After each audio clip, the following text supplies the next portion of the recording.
কিন্তু ক্ষমতায় আসলে কি হবে? আসার পরে যদি এই যে নিজেদের মধ্যে বিভেদ,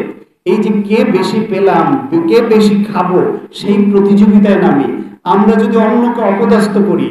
অন্যকে কিভাবে অন্যের হক কেড়ে নেওয়া যায় সেই প্রতিযোগিতায় নামি, আমাদের দলের অনেক নেতাকর্মীর নামে যে বদনাম হচ্ছে, দলের শীর্ষ পর্যায় থেকে কঠোর হুঁশিয়ারির পরেও যেরকম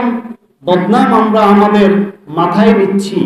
এটা যদি চলতে থাকে, ক্ষমতায় আসার পরে সেটা যদি আরো বাড়তে থাকে, সেটা যদি কন্ট্রোল করা না যায়, তাহলে এই জনগণ আমাদেরও ছুড়ে ফেলবে। সুতরাং এটা ভাবার কোনো কারণ নাই যে আমরা অনেক বড় শক্তি, মানে অপ্রতিরোধ্য, যা খুশি তাই করে পার পেয়ে যাবো। হাসিনার মতো দানব, আওয়ামী লীগের মতো এত বড় ফ্যাসিস্ট, তাদের অর্থ করি ছিল, টাকা ছিল, শক্তি ছিল, বিদেশি প্রভু ছিল, এদেশে সকল বাহিনী ছিল, টিকতে পারে নাই। সুতরাং সবার আগে যদি আমরা মানুষের কথা ভাবি, দেশের কথা ভাবি, নিজেদের মধ্যে বিভেদ দূর করি এবং ব্যক্তি স্বার্থকে একটু জলাঞ্জলি দিয়ে মানুষের স্বার্থ, দেশের স্বার্থের কথা বড় করে দেখি, তাহলে এই বিভেদ হয় না এবং সেই রাজনীতি হবে আগামীর রাজনীতি।